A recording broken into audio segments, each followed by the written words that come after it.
Student, आज हम करने वाले हैं आपकी फ्लेमिंगो बुक से तीसरी पोयम है कीपिंग क्वाइट।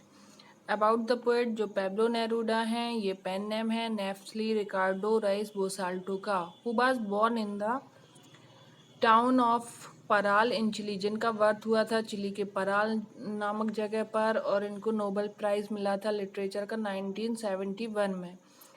इस पोयम में जो नेरूडा हैं वो बात कर रहे हैं इंट्रोस्पेक्शन के बारे में। इंट्रोस्पेक्शन मीन्स होता है आत्मनिरीक्षण करना, खुद के बारे में जांचना, खुद को समझना। तो और and creating a feeling of mutual understanding among human being, और ये क्रिएट करना चाह रहे हैं फीलिंग म्यूचुअल अंडरस्टैंडिंग की, कि हम एक दूसरे को, मानव जाति को समझें, उसके बीच ये म्यूचुअल अंडरस्टैंडिंग की भावना को क्रिएट करना चाहते हैं। Before you read what does the title of the poem suggest to you, इससे पहले कि हम पढ़ें ये बताना है कि ये जो टाइटल है कीपिंग क्वाइट, ये हमें क्या सजेस्ट कर रहा है। What do you think the poem is about, आप क्या सोचते हो कि ये पोएम किस बारे में है।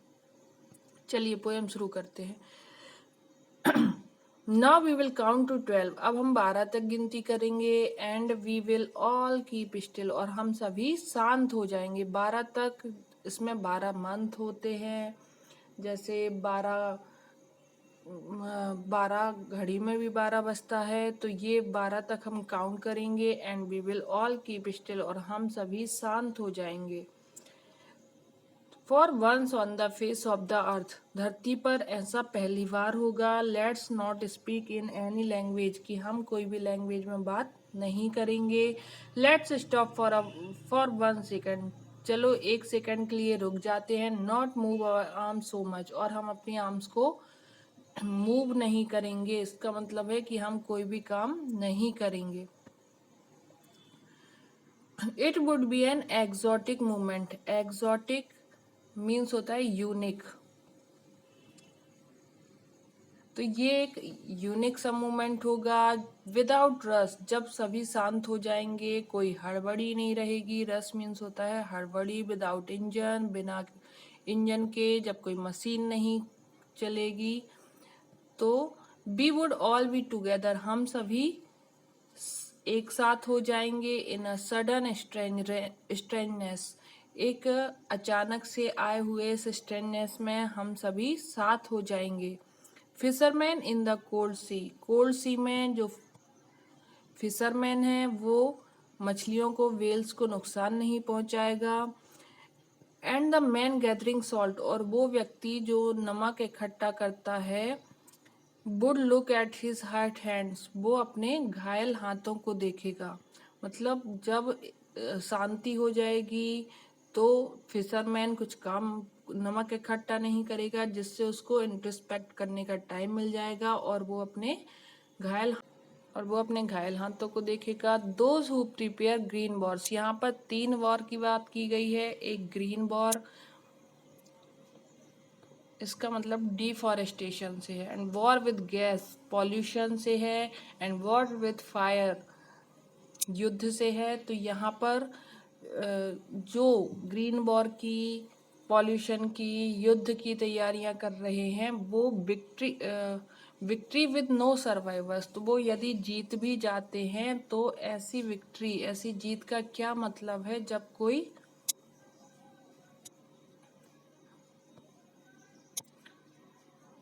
कोई जीवित ही नहीं बचेगा। फिर यहाँ पर पोइट कह रहे हैं would put on clean clothes, चलो हम क्लीन क्लोथ पहनते हैं। यहाँ क्लीन क्लोथ्स का मतलब है हम अपने विचारों को बदलते हैं। And walk about with the brothers, और in the shade doing nothing, और इस प्रोटेक्शन में, इस शांति की छाया में हम अपने भाइयों के साथ चलेंगे और कुछ भी नहीं करेंगे। What I want should not be confused, मैं क्या चाहता हूँ उससे कंफ्यूज होने की आवश्यकता नहीं है। विद टोटल इनएक्टिविटी, मतलब ये जो पोइट हैं वो कह रहे हैं कि मैं नहीं चाहता कि टोटल इनएक्टिविटी हो जाए। वो कहते हैं life is what it is about, I want no truck with death, मुझे इससे डेथ का मतलब यहाँ इनएक्टिविटी से है। तो वो कह रहा है कि मुझे इन एक्टिविटी से कुछ लेना देना नहीं है। If we were not so single minded, वो कह रहे हैं कि यदि हम सभी सिंगल माइंडेड ना होते, सिंगल माइंडेड का मतलब एक ही सोच वाले ना होते, about keeping our life moving, अपनी लाइफ को मूव करने के चक्कर में हम भागा दौड़ी में लगे हुए हैं, तो ये करने के चक्कर में यदि हम सिंगल माइंडेड ना होते and for once could do nothing, और एक क्षण के लिए हम कुछ ना करें, परहैप्स आई यूज साइलेंस, तो शायद क्या होगा, एक बड़ी सी शांति आ जाएगी। माइट इंटरप्ट दिस सैडनेस, और ये जो शांति आएगी वो क्या करेगी, हमारी सैडनेस को, हमारी उदासी को दूर कर देगी, खत्म कर देगी। Of never understanding our self, कौन सी उदासी, अपने आप को ना समझने की उदासी को दूर कर देगी। And of threatening our self with death, और हम अपने आप को जो डेथ से डराते रहते हैं उसको ये खत्म कर देगी। क्या खत्म कर देगी, ह्यूज साइलेंस, बड़ी साइलेंस। जब कोई कुछ काम नहीं करेगा तो ह्यूज साइलेंस आ जाएगी, जिससे हम जो अपने आप को नहीं समझ पाते हैं और अपने आप को डेथ से डराते रहते हैं, तो इस सैडनेस को ये खत्म कर देगी। Perhaps the earth can teach us, और शायद धरती हमें सिखा सकती है, अर्थ हमें सिखा सकती है। As when everything seems dead, कि जैसे जब धरती पर विंटर में हर चीज हमें डेड लगने लगती है, and later proves to be alive, और स्प्रिंग में उसके बाद उसमें एकदम जीवन आ जाता है। तो ये अर्थ हमें सिखाती है कि कैसे हम शांत रहकर, इनएक्टिव रहकर बाद में कुछ जीवन में बड़ा कर सकते हैं। Now I will count up to 12, अब मैं 12 तक गिनती करूँगा, and you keep quiet and I will go, आप शांत हो जाएंगे और मैं चला जाऊँगा। तो ये अपनी पोएम कंप्लीट हो गई है। अब इसके क्वेश्चन आंसर देखेंगे हम नेक्स्ट वीडियो में। What will counting up to 12 and keeping still help us achieve, 12 तक गिनती गिनना और शांत रहना हमें क्या प्राप्त करने में मदद करता है, पीस ऑफ माइंड। चलिए ठीक है, इसके क्वेश्चन आंसर हम नेक्स्ट वीडियो में करते हैं। Okay student, thank you, bye bye.